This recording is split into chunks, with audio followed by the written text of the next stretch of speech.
Hi guys, భారతీయుడు 2 trailer వచ్చింది. Kamal Haasan, Shankar director, Lyca production making.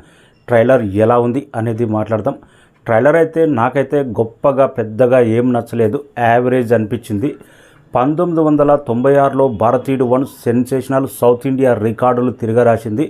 అప్పట్లో ఆ కథా పాయింట్, ఆ సాంగ్స్, ఆ కుటుంబ కథా చిత్రంగా దేశభక్తి, దేశం మొత్తం ఊపేసింది. ఈ స్టోరీ సౌత్లో అయితే రికార్డులు తిరగరాసింది.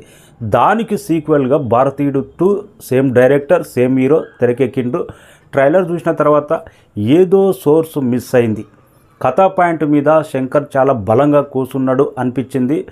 భారతీయుడు 1 అవినీతి పైన పోరాటం, దేశభక్తి, తన కొడుకునే అవినీతి పరుడైతే ఎలా చంపాడు, కథా పాయింట్ చాలా గొప్పగా ఆకట్టుకున్నది.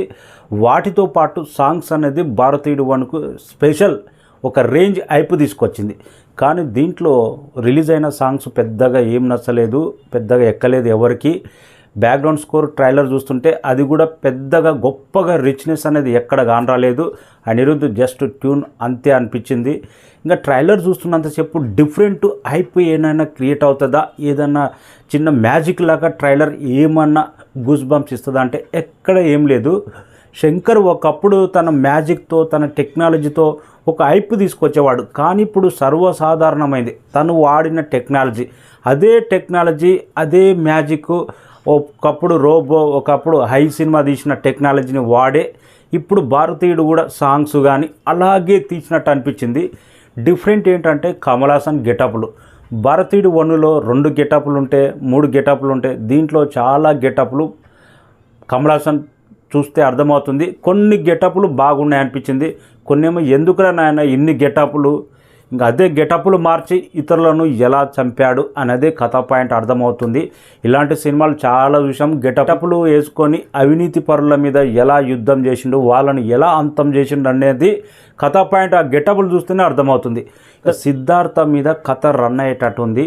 ఈ సినిమాకు సిద్ధార్థ్ కూడా మైనస్ అయ్యేటట్టు ఉన్నాడు. పెద్దగా తనకు ఈ మధ్యకాలంలో మార్కెట్ ఏం లేదు. జస్ట్ క్యారెక్టర్ వైజ్గా తీసుకున్న సినిమాకి ఏమాత్రం హెల్ప్ లేదు. డిఫరెంట్ అనిపించిందంటే ఎస్జే సూర్య ఆ గోల్డ్ గెటప్ వేసుకొని మొత్తం గోల్డ్, తన వాయిస్లో ఏదో డిఫరెంట్ ఉంటుంది, తన నడకలో స్టైల్లో డిఫరెంట్ ఉంటుంది. మెయిన్ విలన్గా సూర్య పోషించిన పాత్ర చాలా బలంగా మెయిన్ విలన్గా ఎస్జే సూర్య తన క్యారెక్టర్ ఎలా ఉండబోతుంది, రిచ్నెస్, పేదలను హింసించి పీడించి తను ఎలా గోల్డ్ తోటే ఎలా బ్రతుకుతున్నాడు, పేదలకు, పెత్తందారులకు, ఉన్నోడికి లేనోడికి అవినీతి పైన పోరాటం చేసే కథ అనేది స్పష్టంగా అర్థమైంది భారతీయుడు 1. డైరెక్టర్ శంకర్ ఎలా తీశాడంటే ఏదో చిన్న లాజిక్ మిస్ అయింది.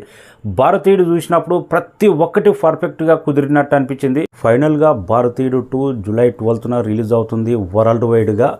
అవినీతిపై పోరాటం ఎలా చేసి ఒక హంటు డాగులాగా భారతీయుడు తిరిగి ఎలా వచ్చాడు, గొప్ప చదువులు చదివినా కానీ ఉద్యోగాలు లేక ఇబ్బంది పడేటోళ్లకు ఎలా మార్గం చూపెట్టాడు, మంచి రోడ్లు లేనప్పుడు రాజకీయ నాయకులను ఎలా మార్గంలో ఒక భారతీయుడు ఎలా తీర్చిదిద్దాడు, క్రమశిక్షణలో ఎలా పెట్టాడు, దేశం బాగుపడాలంటే భారతీయుడు ఏమి చెప్పాడు అనేది శంకర్ కథా పాయింట్ అన్నట్టు అనిపిస్తుంది.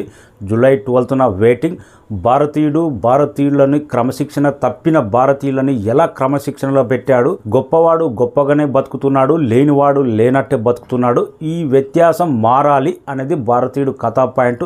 జూలై 12న చూడబోతున్నాం. గ్రాండ్ రిచ్నెస్ అయితే ఎక్కడ తగ్గలేదు, కమర్షియల్ ఎలిమెంట్స్ కూడా ఎక్కడ తగ్గకుండా చూసుకున్నాడు శంకర్. కానీ మైనస్ పాయింట్ ఏంటంటే ఏదో మ్యాజిక్ మిస్ అయింది. సాంగ్స్, బ్యాక్గ్రౌండ్ స్కోర్ అనేది పెద్దగా గతంలో రిలీజ్ అయిన సాంగ్స్ గొప్పగా ఆకట్టుకోలేదు. బ్యాక్గ్రౌండ్ స్కోర్ కూడా యావరేజ్ అనిపించింది. కథా పాయింట్ శంకర్ గట్టిగా చెప్పాలనే డిసైడ్ అయినట్టున్నాడు. వెయిటింగ్ భారతీయుడు క్రమశిక్షణ కోసం జూలై 12న.